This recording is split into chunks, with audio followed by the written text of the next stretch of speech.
They tried to make me go to rehab, but I said no, no, no. Welcome along to Easy Restoration. We're here in the shed, and it's dark and it's miserly outside because it's night time. I'm enjoying a nice latte. Oh, lovely. Now, Posty's been, and he's bought me 2 seals.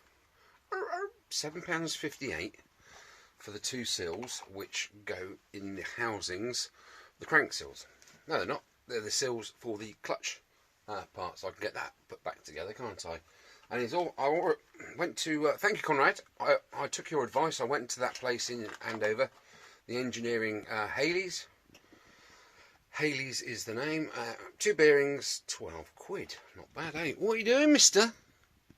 With your evil eyes. X-Rocker chair. Superb. That's the one I want to just kick back.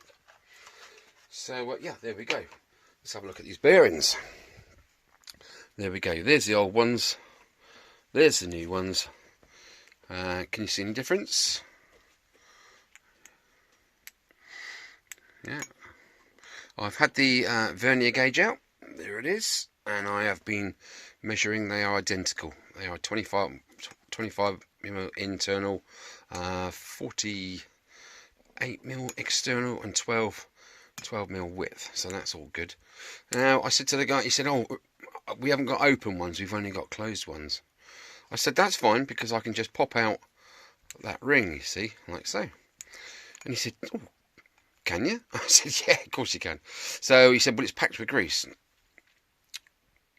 It's got a little bit of grease, and I wouldn't call that packed. But anyway, so that was easy enough. You just need a little thin driver. That'll do. And try and do this one-handed whilst you're there. Pop that in there. Oops, where are we? Sorry. I'm looking over the phone. And just pop that out. It's as simple as that. Boing. Easy, isn't it? So there we go. Just got to flush out that white grease. And there we have crank bearings. So I've already got the seals. So that's all good. Yeah, I'm happy as a proverbial. That's good. This latte's lovely. What are you doing, fella? Oh, he's Hey, what are you doing? He's just checking the quality, of course. The coffee's great quality. Now, I hope you liked the last episode. A little bit of fun with the GoPro Live, but what I'm going to do is I am going to turn it down from 4K to something less than that. So, just see how it works there. I'm not sure why it's doing that stuttery thing. I really don't know. And with the broken audio, I don't know. But anyway, yeah, I seem to have got there on that second part of the video. But yeah, not sure what's going on there, to be honest. But there we are. Anyway, so yeah, this is episode 12, I think. No, it's not. Unlucky for some 13. Oh shit, what's going to happen now? Bugger. Oh, I've just basically come out to the shed to show you these bearings, and the seals have turned up, so there's really nothing stopping me cracking on and getting this whole engine back together. Porting wise, the barrel is still in the bath there, as is the clutch with the rollers in there. That needs to be cleaned off. I suppose I could clean that off. And what's right in the bottom there? That's the clutch cover, the Variator cover, which goes on there. I think I'm just going to leave that barrel in there for a bit. There's no point in taking that out. What did I put that in there for? Oh yeah, to get rid of all that crap. Look at that. That's where one of these crank bearings goes, and you can see it's pretty snarled up, isn't it? Groovy. Right. I'm going to enjoy the rest of my latte, and then I'm going to crack on with something, because Coronation Street's on. Right, catch you in a minute, fellas. Okay, lots and lots to talk about. First thing, is it recording? Yes, it is. Stupid! Right, I jumped into my paraffin bath here, and first thing I grabbed hold of is the Variator. We've got lots to talk about on the Variator. Now, I don't claim to be any kind of scientist like my cousin Tarquin, but I do know a little tiny bit about two-strokes, but I don't know everything by a long, long way. So basically, take anything I say about this with a pinch, a very, very large pinch of salt, actually, over the right shoulder, left shoulder, who cares. This Variator, I'm going to hazard a guess that it's not the original. And the reason I say that is because of the lack of wear on these parts. Yes, the rollers are plastic with the metal insert in there. Basically is a weight. So you can buy these in all different weights, and the weight basically governs how fast they travel from the inside to the outside, like that, to push the plates from in there to out there, sort of thing. Okay, that's the science behind the rollers. Okie dokie. We have three. Get out. We have the three little guides which slide onto this plate. Thus, 1, 2, and 3. They are just plastic guides, literally, which slide up and down on these 3 pins, like so. It's basically a guide. Just basically keeps this central, so less wear on the rollers, hopefully. So that's good. But there is no sign of wear. I know it's got like the old sort of yellowing going on there, but I can't find any wear on these at all, which is very unusual. I've had scooters before where I've changed the the drive belt and that, and I've had all these bits and pieces apart, and these have literally fell apart in your hand when you take it out, as some of you guys will know. But they are proper spot on. So I'm just going to put those back in there where they belong. Next thing is rollers. They have to be spherical to roll up and down in that channel. Okay, when the bike's at rest, the rollers are nearest the centre. As the bike picks up speed, okay, that weight gets thrown outwards, thus, and doing that, it increases the height of this plate, which then pushes this face onto the other mating face. Where is it? There. Onto that face. Okay, so as this gets nearer this, the V-belt goes from there, which, when the engine's rotating, when the belt is nearer the centre, if you like, it's turning very slowly. Therefore, the clutch isn't engaging because this belt isn't driving that rear clutch assembly fast enough to throw those 3 shoes out. Okay, and as this gets pressed outwards, away from the engine, obviously it pushes the V-belt further up whilst this closes together to about there. And obviously you've increased that little diameter of the drive belt to this diameter. And as you know, one full rotation of this Variator in the middle here is probably it's less than one full rotation of it up there at the top of the drive pulley, the Variator. Okay, so that increases this belt speed, which increases the clutch plate at the rear. Obviously, flings the shoes out, grips the brake drum, the drive drum, and sends drive to the rear wheel. Now that's my take on it. So going back to the initial chatty about rollers. Okay, like I say, they are weighted. I think you can remove these weights. Don't overly quote me on that. But the biggest thing, they have to be, this surface has to be round. Otherwise, the roller won't roll that distance in this variator. It will roll a bit and the flat edge will sit down and it won't roll again anymore because it's flat, effectively. Now, on closer inspection, all 6 of these rollers are well flat in 2 places. Let me see if I can show you. I'll tell you what I'll do. I'll highlight it with a marker. Right, it's there. And it's not just a uniform wear, it's like an hourglass wear. No, I don't know the science behind that. There's the second wear mark. Yeah, it's just 2. Right, let me bring you in a bit closer. Or come to you. I'll come to you. Stay there, don't get up.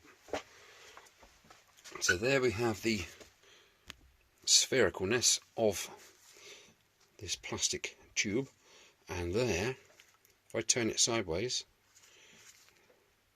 can you see? No, you can't. Let's get something white behind it. I don't know. That's sort of near as damn it.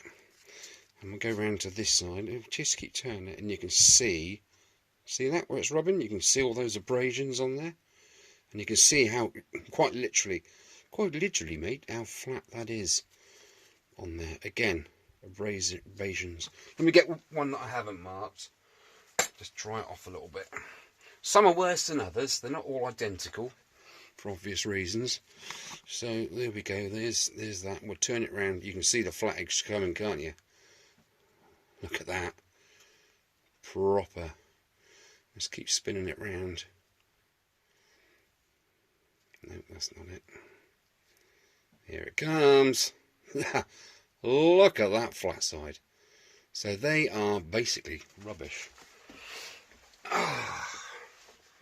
So that's good. I do know a little tiny bit, like I say, so I've got enough knowledge just to sort of get by. Now, I've had these on the wall over there for years. What's the chances of them being the same width? Yes, that's the important part, is the width of these, because they have to obviously sit in that channel, and if they're too wide they'll stick to the outside. Right, that's horrible. Right, Mr. Vernier, let's switch you on and let's see how width is. Width is 14. If I really squeeze it up, it's well, just rubbing there. It's 14.1 mil is the width there. I can. That's a little bit freer. 14.15 mil. So between 14.11 and 14.15 millimeters. So let's zero that and turn it off. And we'll dive into this packet that I've just kept on the back wall for whatever. Okay, these are Dynarolls High Performance for Racing. Me racing with my reputation. Now you can't just gauge that by hand. I'm going to hazard a guess that these are heavier than these. Now the weight obviously denotes how fast these push the plate out. Obviously a heavier weight will fling out quicker than a lighter weight. So heavier weight, getting away from the traffic lights. That's what this is all about. They fling out really quickly, increase the speed exponentially a lot quicker than a lighter one. These are better for top end. So slower acceleration, better top end. Faster acceleration, you get the same top end, I guess, at the end of things. Now I've got a horrible feeling, oh god, they're wider. And they're quite a bit wider too. Let's have a look.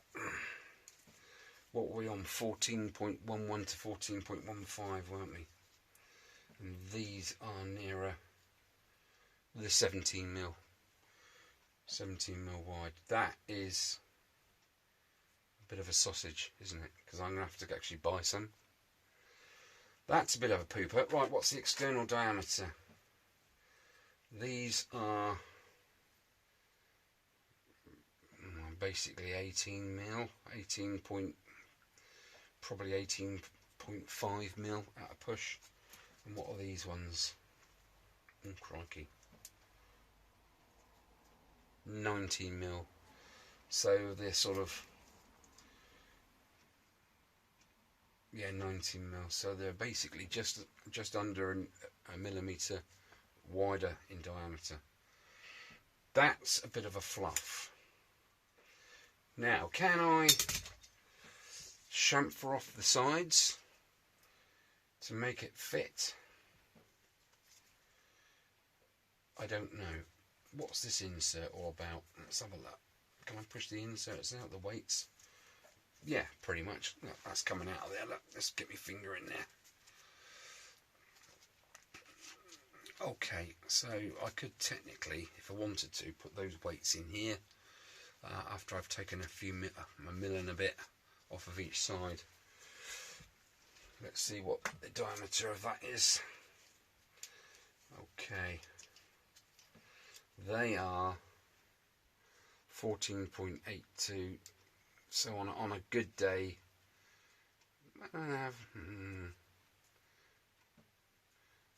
it's difficult to gauge. Are they zeroed? No, they're not zeroed. Rah. They're 15 mil. Okay, those diameters. And what's the diameter of these ones? 15 mil. So I have options on weights. Unfortunately, these also are a lot wider. I'm not even going to bother trying to mess these up and cut them around, because you have to get all 6 absolutely the same weight. And the chances of me doing that in my little old shed with my rusty saw is slim to none, isn't it? So I'm going to have to jump back online and try and search for some rollers for this bike. Okay, yeah, so all 6 of those are shot. I can't rebuild that Variator until I've got some new weights. I am going to weigh these and see what the book says, whether these are the original. I can't see. These do wear out. They are quite a common thing that wear out, because it's plastic rubbing on metal, sliding in and out constantly. And all you've got in there is like a little bit of lithium grease to protect it. So they do wear out. Now, I'll go and weigh them, and I'll look online and I'll see what's available to me. I don't want to be racing and wheeling off the line. I just want to be middle of the road. So I'll look and see what the stats are on the book, in the book, and it should give me sort of between A and B sort of thing, weight wise. That's good. A shame about those. They do look rather sexy. Dyno roll, super high performance. Probably a load of old crap really, but never mind. So I'm learning as I go. Basically, yeah, I'm sort of using my limited knowledge and just thinking about things logically. So, but coming back to this, I've seen many insides of Variators. I've seen many. I've seen about 3. And these slipways where the rollers roll up and down on normally are dead shiny, even worn away, to a point where this part's knackered. That is literally got no weight. It's even quite coarse. You see that? There are no signs of wear on any of these 6 journals, or 6 ramps if you like. Right. It's really good. So I you know, it's a Honda part. It's got HM stamped on it. So perhaps that 2,900 miles on the clock is genuine. Don't know. Why am I changing the crank bearings then? Because the bike's old and the crank seals, which are extremely important, the engine won't run without them being spot on their game. They're just too old, and you can't leave anything like that to chance. What's the point of blowing the engine apart and then putting it all back in with old dry seals in there? It's just not going to work. So yeah, just do the bearings. I don't know that the mileage is guaranteed. Nobody does. So for the sake of, you know, a few bucks, a few quid, just change them out, which I'm going to do. Anyway, I'm going to go and put my feet up indoors now. I think I've earned a well-earned rest. I'm going to let that crusty stuff go off for another day on that rear clutch drive assembly. I'm in no rush to take that off of there. That'll be last minute thing before it gets whacked back together. Okay, I tell you what I can do. Well, whilst I've got my vernier gauge and my book, is to check all these journals for play. Make sure everything's within tolerance, especially this play here. That is wonderful.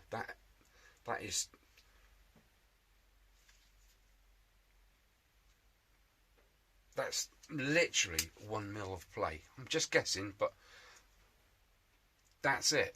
1 mil of play, and I know for a fact that the book says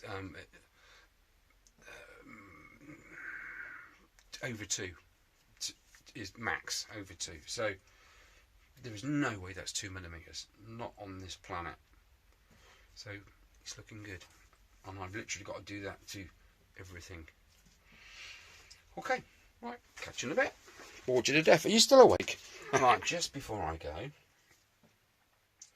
where's the original bearings? There's the original ones, because they got Japan stamped on them. These have now had a clean, and I've used the missus's toothbrush hither to get rid of all that grease in there. They sound beautiful, and I'm glad I am changing them, because can you hear that?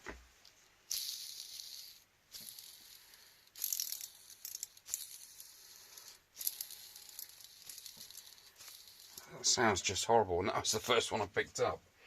This one.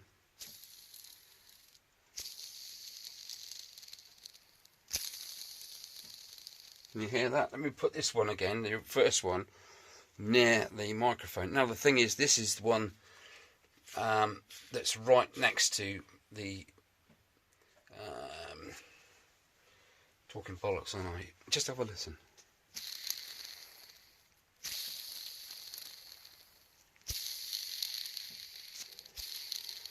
You can literally hear the mountains in there and the pits. I could use that as a tambourine, literally. And here's the new ones. Just have a listen. That's one, and here's the other one. Absolutely lush. Now there is one thing for me to do before I clear off out the shed tonight. Because I've removed all that grease in there, there's nothing stopping the nasty rusty stuff getting in there. So I'm going to pour out some 2-stroke oil into a little tub, and I'm going to bathe these in there until they're needed. Right, just in case you were shouting at the telly, Edie, you can't leave your bearings dry like that because they will go shit. I heard you, I heard you. Right, catch you in a bit. That's a thumbs up. It's an awooga. Is that wired up? I don't know. Oh baby! Back in the shed, let's get this Variator back together because the rollers are here. Oh baby! These are nice, aren't they? These are 15 point something grams. They are a pretty good weight actually. These are 13.5 grams, so a little bit on the lighter side. I cleaned where the rollers sit in there. A bit of a finger blast with the old rag there. So yeah, let's get things back together. La da da, la da dee. 6 rollers. There they are. Nice and spherical. There you go. They just roll up like that, you see. Da-da. Now, I have done lots of homework on this, and people say do not put grease anywhere near these rollers. Just leave them be. Just let them do their own thing like that. So that's the rollers in situ.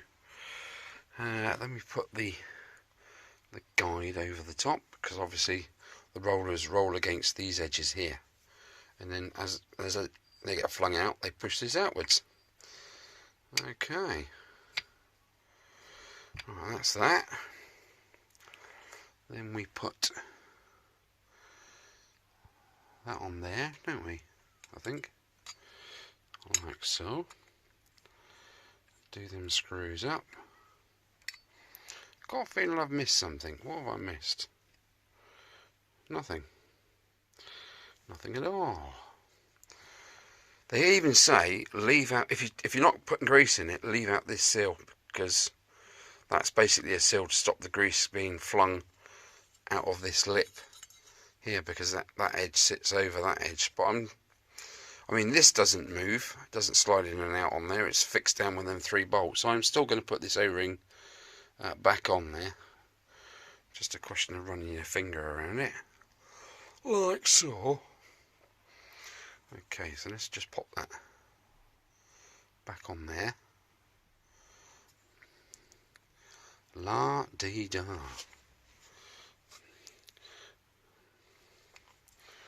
That ring seems to be a bit floppy now. Floppy ring, madam. With my reputation. I say.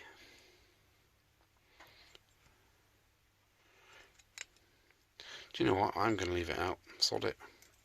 They recommend leaving it out, so leave it out I shall. No need, madam. Right, let's pop them back in. I reckon that is a M6 size on there. Easy, why are you doing it right next to the edge? Because that was going to drop down there all day long, wasn't it? Right, where's my M6? Is that it? Yes. No, it's a 7. Typical. Blooming typical.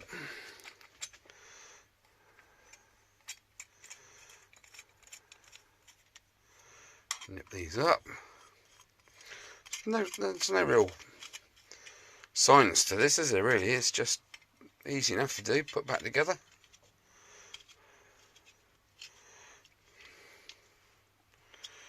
Right.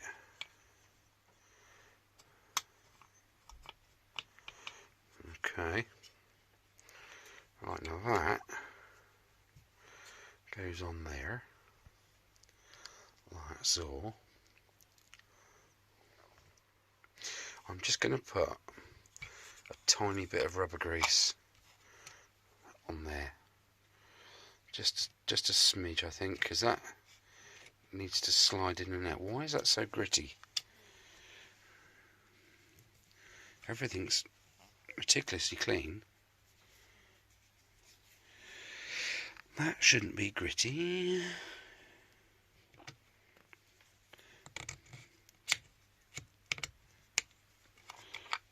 Right.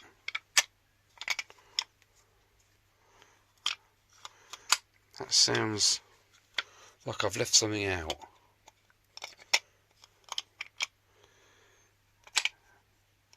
And I don't know why, because that goes like that. What have I left out, chaps? Any takers? I really can't see. That's for that. That is for the rear clutch drive. No, I can't see as I've left anything out. All that stuff's for the clutch drive.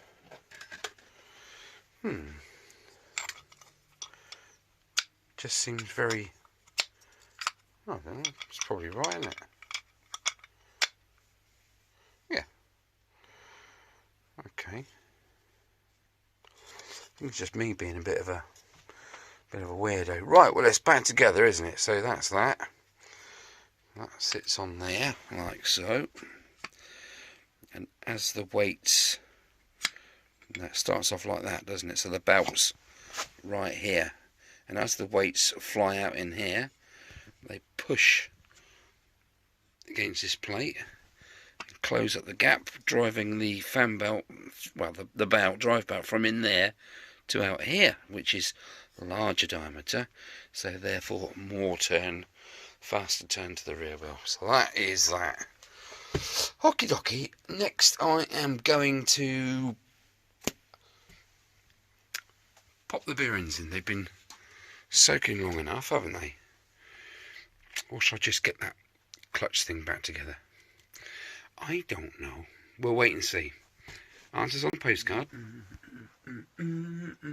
Tribe Called Quest.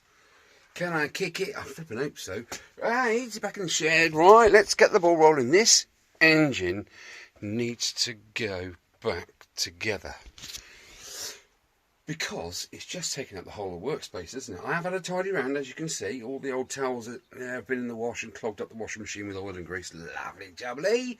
I hope you find you all well. This is Easy Restorations. If you've subscribed already, cheers, because it helps me keep bringing content to you guys to have a laugh at. So, where are we now? We are on the rear drive clutch brake thingy assembly. This thing.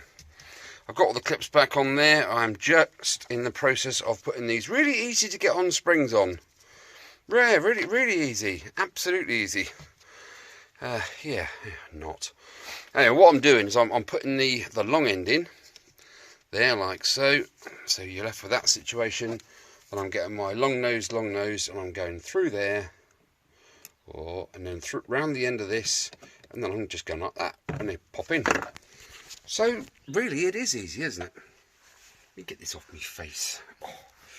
Right, so I need to do that, then put it all into here, and then compress this big spring, and then put the top plate on, and the nuts, and the washer, and then that's finished. Ready to go, ready to ride. It's imperative that you clean all of these shiny surfaces. I use isopropyl alcohol, get out the fridge, and because, I mean, obviously the belt is the only thing that contacts it. So if there's any slipperiness on there, any grease, oil, or anything like that, you're going to get slippy beltage and not get your full top end of 42 miles an hour. Ooh, space. Okay, oh, incidentally, the Bergman, the TRK brake piston pots I put in with the seals and everything else, absolutely bloody brilliant. If you can find the TRK set for your bike, do it, because it has a lifetime guarantee. Absolutely fantastic. And they are the nuts. The front brakes on that now are brilliant. I've had to re-bleed them again because I was them up at the first time, and to re-bleed them I used a one-way valve system. Where is it? Let me just show you it. It's not very complicated. Here it is. So you put one end of the pipe on the valve nipple, the bleed nipple. There is an arrow saying that the fluid goes that way, so that end goes on the valve nipple, that goes in a little pot down on the floor, and you crack off the 8mm bleed nipple whilst pulling in the lever very gently, and all the air comes out, and then it's clear fluid, and then you nip it back up. You see, that was easy. Okay, enough waffling. I can't wait to get this engine back together. The bearings have been cooking in there for the last weeks, so that's ready to go. I've got all the seals, got all this, that and the other. I've got the right greases and oils. I've got some grease in my little syringe here. I've got my lithium oil grease, and yeah, pretty much ready to go. So let's crack on. Ducky, picking a pokey. Right, what I've done is I have just put let's put some light on, the little collar spacers in there. So on that, I've put a bit of lithium in there just to sort of glue them in there, if you like. I've started putting the little pins in. So let's continue with that. A little bit of lithium on there, and we'll pop that in there like so. Turn it round, ready to accept the last one. A little bit of lithium, like So they've all popped in, and they're located through the spacer and into this part here. And you'll notice that the two O-rings, absolutely brilliant condition. And now this sleeve should pop over there. So I need to put a little tiny bit of grease on the inside of this so it stays between that seal and that seal, just so it allows this little beastie to slide in and out as it's supposed to. There is some wear, you can see that on the inside, so I'm kind of, you see where it's been pressing against there? Well, what's been happening there is because it's been dry in there, I noticed a couple of these pins were hard to put into the spacers. So they've had a clean up on the wire wheel. And also I've changed the top seal, and there is a bottom seal in there. So that's all, it's all brand new there. Okay, let's get some greasy on that. Oops. It is very important once you've done this. I'm talking as if I sound like I know what I'm doing. It is important to then remove all of the grease that has splashed through. There's a little bit of splash through there, look, before you put the spring back on and compress it all. So this is tight with that one, because you won't be able to get in there to get that grease off. Okie dokie. Let's just give this a bit of a on the inside. I'm going to wipe it round with my finger blaster. Here we go. Job is a good one. Right, I'm going to just wipe off the bottom of this top hat. I like to call it a top hat because it looks like a silly top hat. Right. Okay, now let's try and jiggly jiggle that onto there. Basically, this sleeve, come on, holds those 3 pins in place. And there we go. Now that is supposed to slide.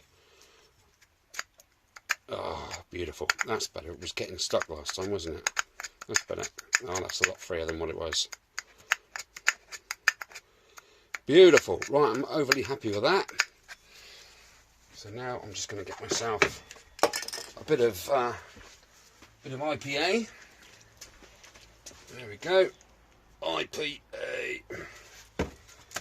on my very clean pair of curtains. Okay, that's ready for that. Let's open it up like so and get in there with the IPA, just to remove all traces of grease.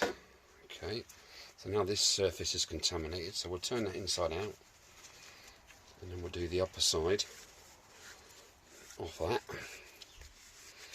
Okie dokie, that's pretty good. And then we'll remove all this grease that's splashed over there.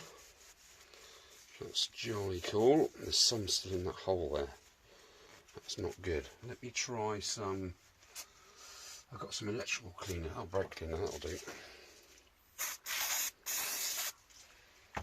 Get that in there, just to make sure there's no grease where it shouldn't be, you see. Righty, oh, here we go. Okay, right, let's get a bit of a drying towel.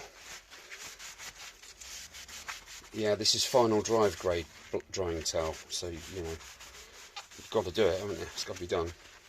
Right, let's slide that back out again, and now get back inside in that V, just to make sure that all is well. That's beautiful. Now you remember there was rust all in there. That is now crust, so it stopped the rust treatment. It is super smooth. It looks coarse and horrible, but it's not. So it's not going to tear the crap out of my poor drive belt. Just make sure these fins are clean and it's degreased. Right. Let's put the lid back on there so I don't get too high, baby. Giggity go. Right, that's ready for reassembly. Let's clip that back up. Now is the good part. You pop the spring on there, sits in that little top hat quite nicely. and then this part, the actual friction plate surface, goes over the top, and then you've got to push it right down like so and get this nut on, all in one foul swoop. So let's sort out tool of the century. Let's get it up to about where it was when I undid it. Where was it? Was it there? I don't know, do I? I think. Yeah, it was there. That's cool. Okie dokie. Right, without further ado, without the aid of a safety net and all the rest of it, I'm going to try and put some weight, which I have plenty of, on there. Push that down, do my nut up.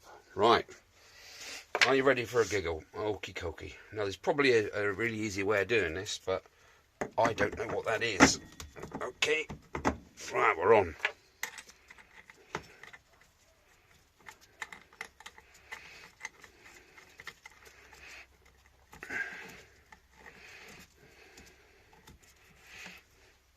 Oh, first time, madam. Suits you, he says. Yeah, that's on there. I don't know if you can see that. He's on. That was good. Right. I'm just gonna do it. Let's just do it with the two. With the two. That's simple enough, isn't it? You wait, I've probably found that I've missed something out inside. Quickly looking around for spare parts that are not on there. Right, that's pretty darn tight. Let's just do it. Do it, man. Let's just do it. There. Let's open it up a little bit.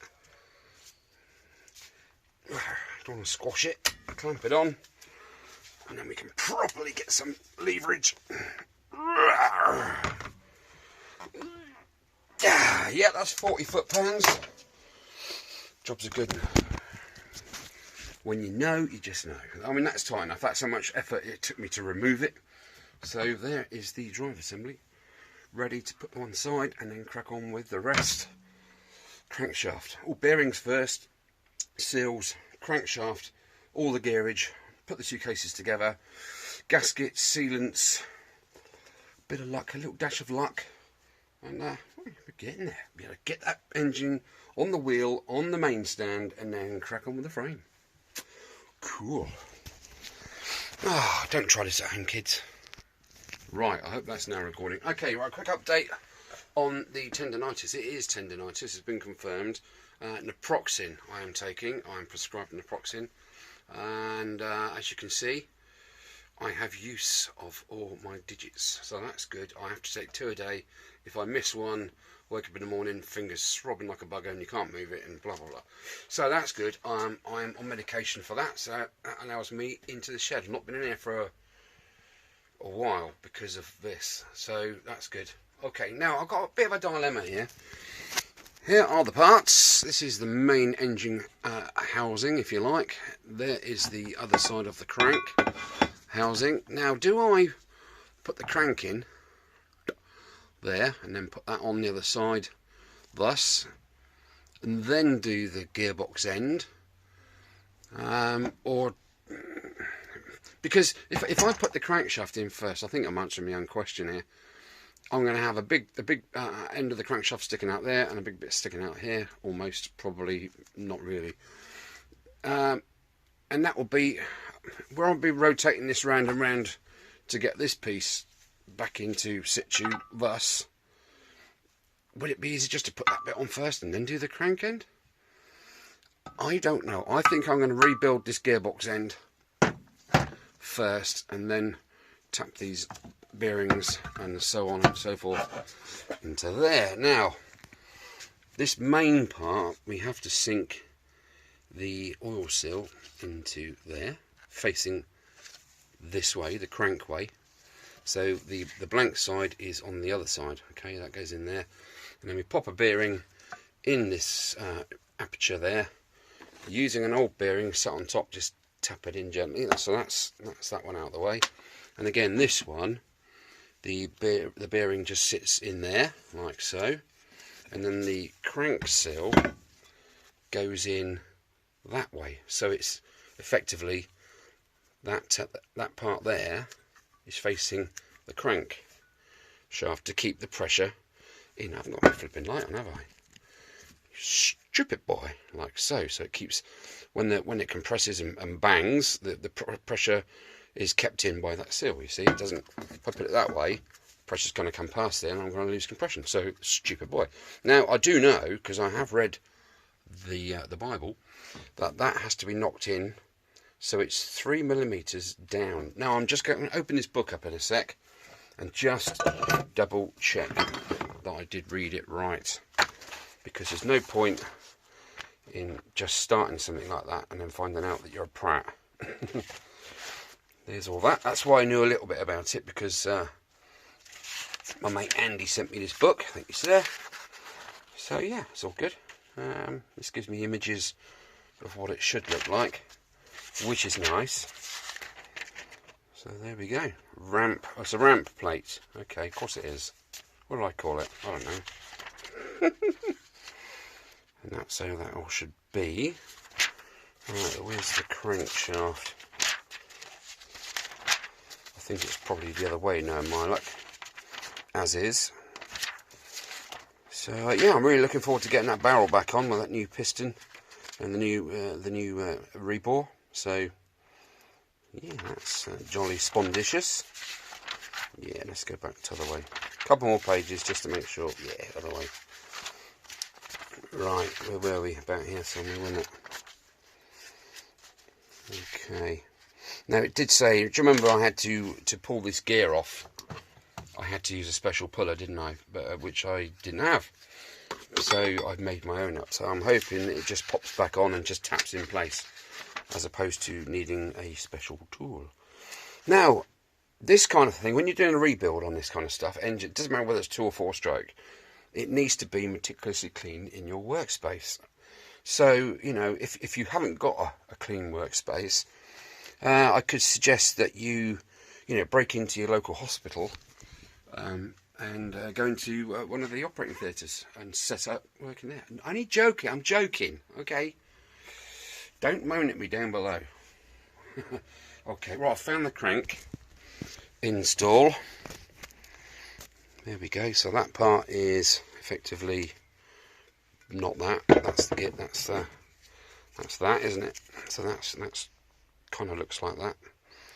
That's okay. All good. Where's the gear for that? I don't know. Where is the gear for that? I don't know. It's probably here somewhere. Probably. Is that it? Yeah, that's it. Groove. Okay. So that shows me where the washers go. There's one there. I don't know where the other one's gone. It's here somewhere. Don't panic. There it is. It's already on there. Look. Okay, so there's the washers for either side of there. Thus, that's all good. Right, I'm just going to have a read of that in a second.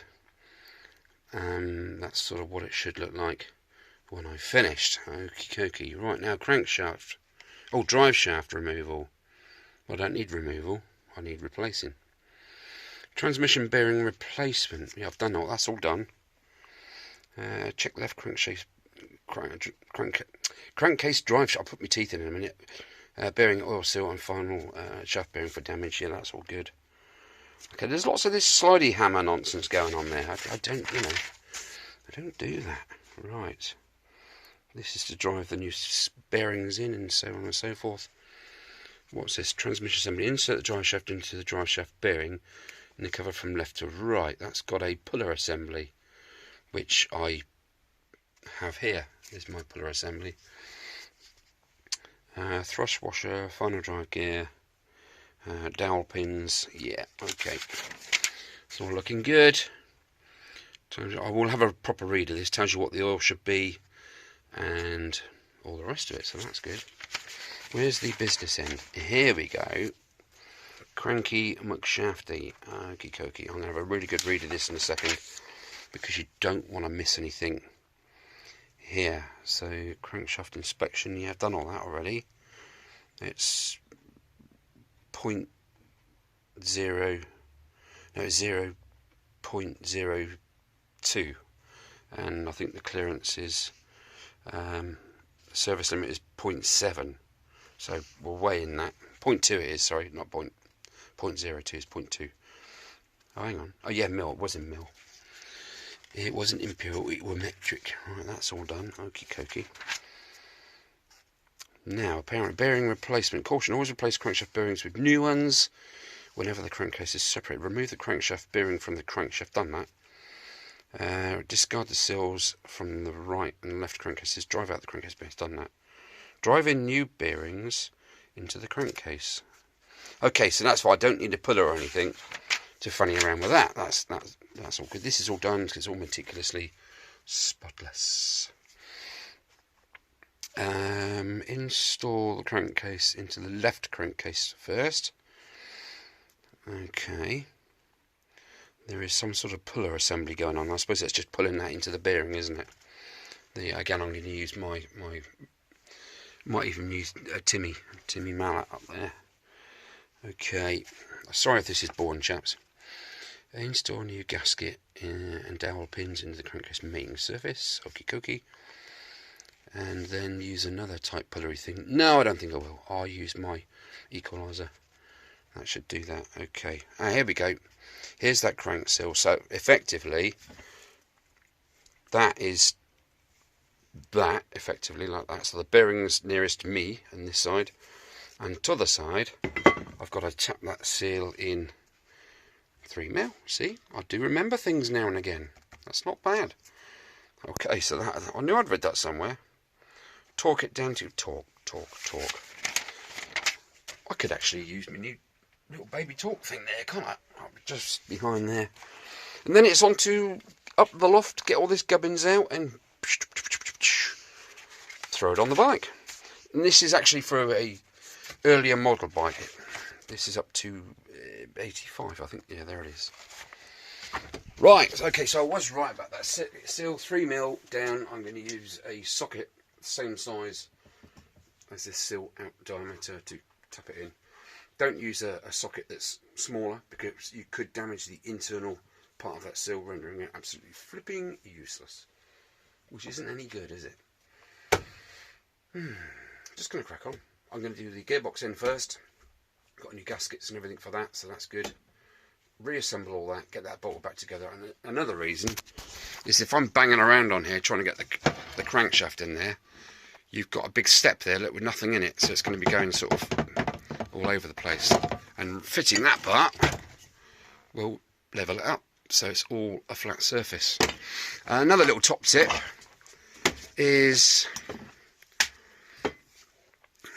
when I am going to be banging the bearing in, I'm going to be banging from this surface, obviously. If we look at the end-on sort of section, if you like, you can see these two legs that are sticking out. There's no point in putting it like that, banging the shit out of there, because you could damage or crack, even worst case scenario, these little feet off. So I'm going to be doing it like that, so the whole thing's proper flush. And another top tip, they're flowing today, aren't they? Power tools, lads. We've all got power tools, we've all got drills in our sheds, garages, outhouses, whatever. Batteries. In this cold climate and cold, horrible, nasty weather we have in here in the UK in the winter, take your batteries indoors and keep them indoors at room temperature.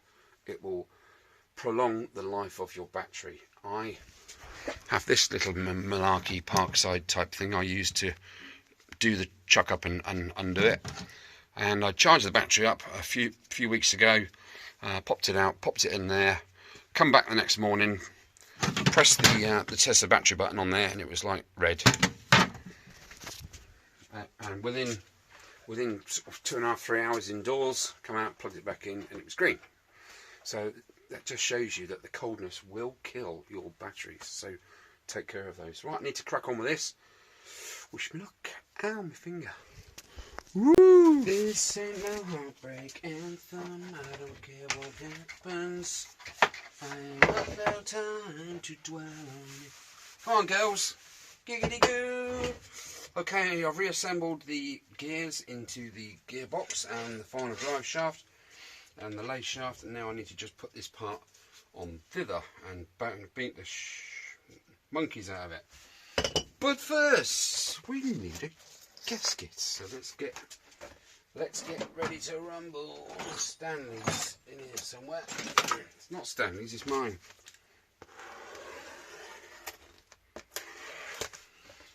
Let's open that carefully so as not to damage anything. Now, as the only part of this engine casing is the part that holds oil, is this little part here. So that needs to be properly, oh shit, sugar, properly in there. That part bends up, and that part bends up, and it's a proper tight. So can you see there? The rubber seals on there, that's all good. And then you've got sort of like foam pads either side there, so on and so forth. Right, before I start going anywhere near that with that nice clean gasket, I really do need to get off any oil off of this surface. Crikey, you didn't see that, did you? Not dirty at all. I do believe no sealant is required. I'm basing that on, it doesn't say anything in the book about it. And I'm also basing that on there wasn't any sealant on there when I took it off. So, there is a method to me madness, sort of. Let's get all this clear. These absorbent pads are just flipping medical grade. I tell you, they are brilliant. If you're changing your oil, anything like that to do with fluids or brake fluids,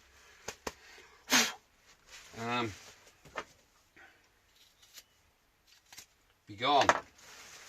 Yeah, these wipes are brilliant. They absorb a lot more times their weight in goo, so that's jolly spiffing. Okay, well, I'm quite happy that those surfaces are clean and grease free. So I'm going to pop a little bit of oil in there. Where's me greasy?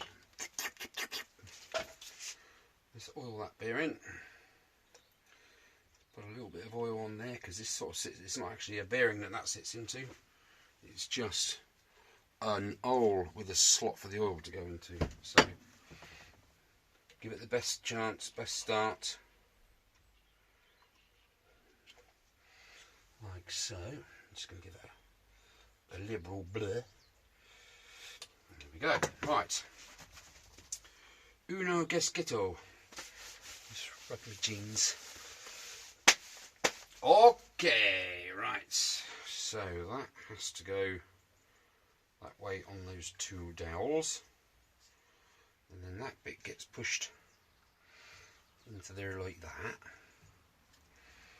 and that bit gets pushed into there like that, because all this stuff's open, sort of, well, not open to atmosphere as such, but it's no oils in there, because that's where the drive belt is to drive the drive mechanism. I'm good, aren't I? Flipping good, I tell you. Right, I'm more than happy with that. So do I give that a blob of oil? Do I? Oh, I've just put some on there, haven't I? I'm still going to put a little bit on there. Just because I can. It's probably going to drip all over this gasket here. No, it won't.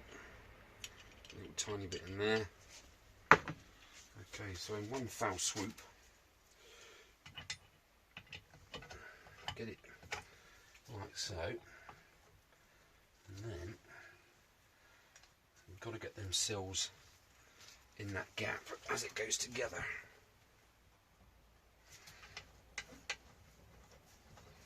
Oh, we've got movement. Hey, there we go. We have super movement now. That feels really good and rumbly. Not rumbly. Okay, so that gasket's sealed in there beautifully. This side just wants a little bit of persuasion. It's just to keep grime out of there. Okay, so that now is ready for some screws, probably. How many are there? 1, 2, 3, 4, and one's a oil drain bung. No, it ain't. That's the oil drain bung for the gearbox. I don't know, do I? As you can see, I've got all my bolts nicely unorganised over there. So that's all good. These are bolts from all over the engine, so I'm probably going to wing it really. And that's good, so that's all nice and beautiful. I can't tell you what, that feels fantastic. Feels so much better than what it did. Okay, right, what goes on there? The final housing, isn't it? So let's have a look at the final housing, which has been painted for months, waiting patiently to go back on. And there it is. So let's have a look at that. What the chuff. Oh yeah. It's alright. I'm looking at this, thinking, hang on, that's way taller than this, but it's actually not.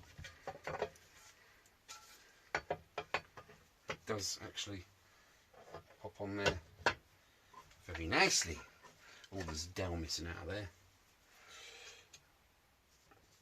And there it is.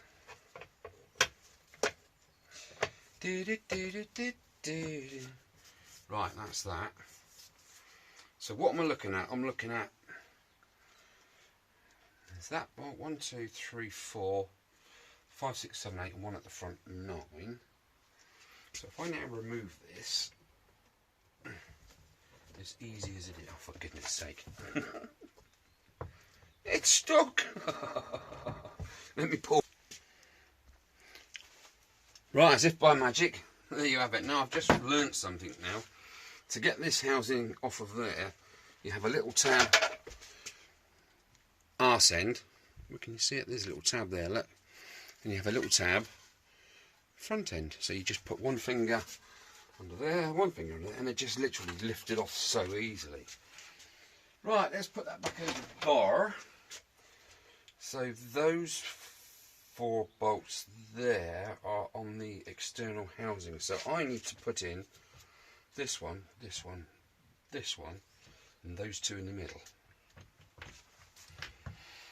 Right, so let's have a rummage. I am really rubbish here because I should have put these in a little pot, set them aside so I know what's what. But in my excitement of taking this all apart, I just sort of went, ah, pile of bolts.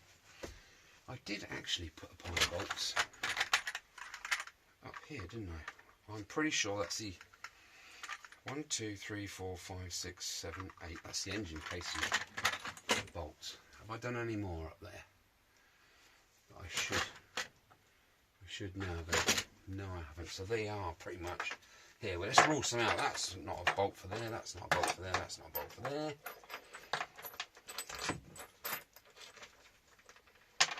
Right, let's put that there.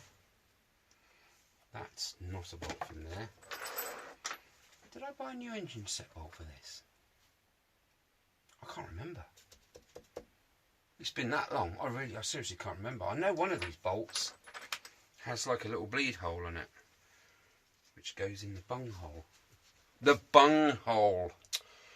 Wash your... Just dirty you are. Dirty you are. Right, okay. So let's have a go at these. Too big. Too small. These look a bit gooder. That's better. Shouldn't be doing this really. This is really bodge and scarp, isn't it? Yeah. I'm working on the reason that you have about 10mm head sticking up to wind in. Right. Let's have a look at this. This is really Heath Robinson, isn't it, E.T.? Come on, man. This is rubbish. Should be doing a lot more better than that. That goes on the main housing. It's that one there, isn't it? Yeah, that's another 10mm. Okay, let's just wind these in then. Let's see what happens. Now I have got this little piece here. It's got a rubber insert on the inside. It's like a sort of like a chain cushion, if you like, something like that. I don't know. And I can't remember where that went because I was in a different place when I took it apart, wasn't I? Joey Deacon. Hang on a minute. Yeah, that's right. Okay, let's wind this in with some winding in tools. Need a battery now that isn't flat because it's too cold. I don't know what we're going to do. There we go. 3 lights, it's good enough for me. So we need 8mm. Where's my 8mm? It's right next to me 7mm. Lovely. Let's wind these in a little bit. Okay.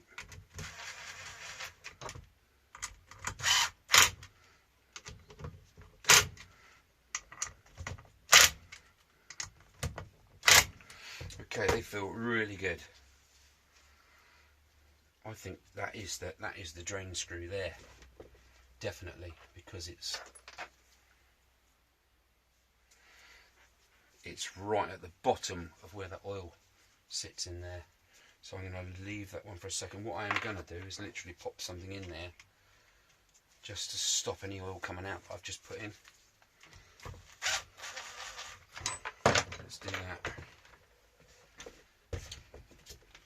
It's going to turn up when I finish, isn't it? Oh, got lasagna tonight, lasagna and chips. We had it Thursday. She made this massive lasagna. Honest to God, she put the wrong sauce in it, and it's the best lasagna I have ever tasted. So, top marks, my girl. Right, that's that done, isn't it? Now I've got to get some gearage in here, and crank, and kickstart mechanism, and go from there. But I think it's time for a brew. And it's time for some lasagna too. So, I think that's worked well. I'm going to take this book inside, have a good read of that whilst I'm stuffing my cake hole and digesting everything, and just make sure that I've got everything right there. I'm going to check the torque settings for these screws, because they're going to need torquing down, because that is a container of oil. So that needs to be right, doesn't it? A container of oil. Have you ever heard it called that before? Probably not. Okay, right. I'm going to wrap it up there, actually, because it's going to be quite a long video otherwise. And you'll have to wait in suspenders until I finish, won't you? So thank you for watching. Tips below. I've been told off. Yes, I've been told off. I've used copper slip grease on the Bergman, on the brake sliders, caliper sliders. What was that? The TRK kit comes with a nice sachet of rubber grease, and I've just put it up there in my drawer of rubber grease sachets, which is quite large now. I have used rubber grease in the past. I didn't think what I was doing. The brakes are working fine, so like I say, I'm going to take that all off when the warmer weather gets there, because I need to do the front wheel bearings. Blah de blah de blah de blah de blah. I will change that grease. Thank you, sir, for spotting that and telling me off. I need a good smack bottom, don't I? Okay, right. Take it easy, guys. Till I see you again. Yeah, be good.